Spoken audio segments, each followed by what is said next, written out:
What's up, comic book fans? This is Mark, and this is another Comic Chris review for the third week of September of 2010. Once again, my name is Mark, and I got 5 comics to talk about this week.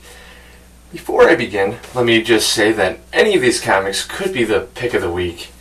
That's how good this week was to me. I'm just saying, I'm just letting you know. So, let's begin with the reviews. I have 2 DCs, 3 Marvel, so let's begin with the DC. Green Lantern Emerald Warrior number 2. I enjoyed the first issue. I think I enjoyed it a little more than the normal comic book readers, seeing that I'm a big Green Lantern fan.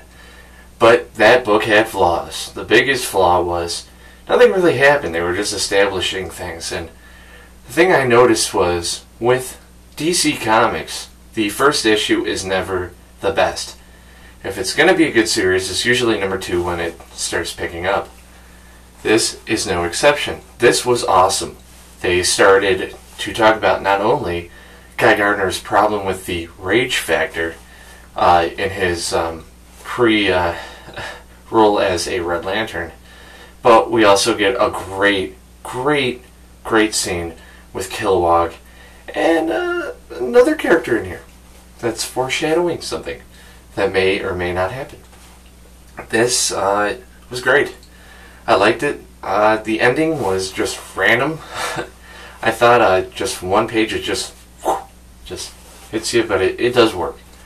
I like this. If anybody was a fan of the Green Lantern Corps that was going on in Blackest Night, I think you guys would get a kick out of this. I have to give this an 8 out of 10. Deadpool number 27, and let me tell you, this wasn't as good as the last issue. This was actually a little worse. Not saying that this issue was bad, this issue was really good. The problem with this was I was expecting a lot more character development, and we do get somewhat more character development of Deadpool in this, which is still shocking to me that they're actually doing this, which I'm very happy about. But it's just a standard Deadpool comic. You know, just the story is really good. Steve Rogers is in it as the super soldier, or whatever they're calling him now. And the dialogue in here is funny. I thought it was just funny. I have to give this also an 8 out of 10. If you're picking up more than one comic, I would say just throw this into your pull list. Give it a chance. See if you enjoy it as much as I do. Next up is Amazing Spider-Man number 643. The last issue, the art was really bad. Really bad, and the story was very Silver Age and then just got weird. This one really kind of mellowed out the story, so it's a little more enjoyable. And for the first time in a while, I like how Spider-Man is being written. His dialogue, between him and the baby, I'm not going to spoil anything in here, but it is just really good. And it's the first time I read a actual Spider-Man comic that Spider-Man is the interesting part in it, not the villains, which is pretty unique, and I enjoyed. The art is not as thick as the last issue, so it wasn't as bad. I'm still not a big fan of it, but I am going to stick with the series just because it seemed a lot better.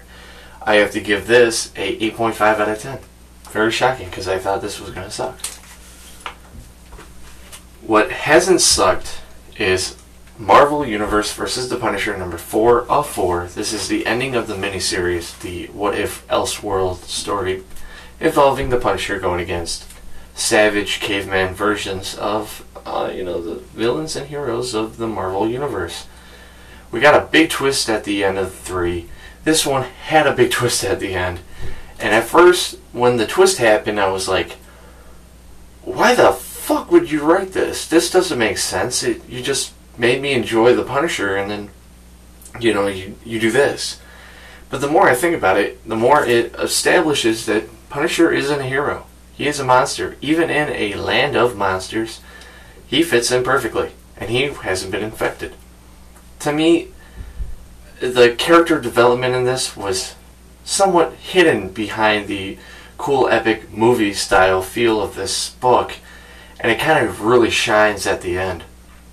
All in all, I would say pick this up in issues because it was very enjoyable. But if you don't, pick it up in trade. This was written beautifully, the art fits the story, everything about this Elseworld story works, and very shocking because Marvel Elseworld stories kind of suck. This one was very good though. Best Punisher story I have ever, laid my eyes on, in my opinion.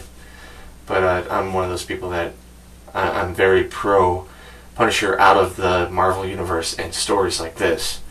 I have to give this a 9 out of 10. Very close to being the pick of the week, but something beat it out. And that was this book. Brightest Day number 10. And to anybody that hates Aquaman and thinks he's a horrible, horrible character, it's boring, read this. I think you're going to enjoy him a little more. And if you're a fan of the new Aqualad, you'll love this too. Like I've said before in recent issues, they've changed the format, not giving us like 7 small stories, but bigger parts and just less stories. We get Firestorm and Aquaman in this, and both stories have really started picking up juice. And big things happen in both stories. I love the ending of it. Can't wait for the Firestorm thing, the next part of it. Aquaman thing did the same thing.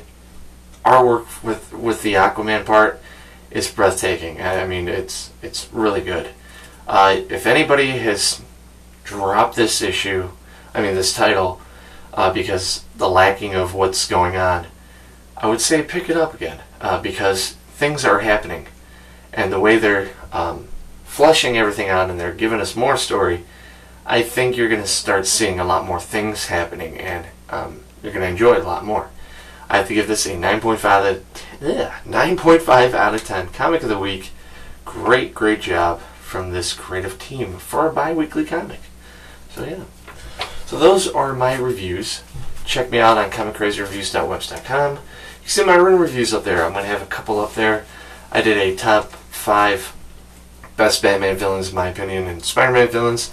I'm going to probably do another one next week, just to throw something out there. And check later in the week, I'm going to upload a nostalgic review of a certain title that somebody really has been asking me over and over to do, which is Kingdom Come. So check out when that comes out. So until next time, guys, peace out and keep reading those comics.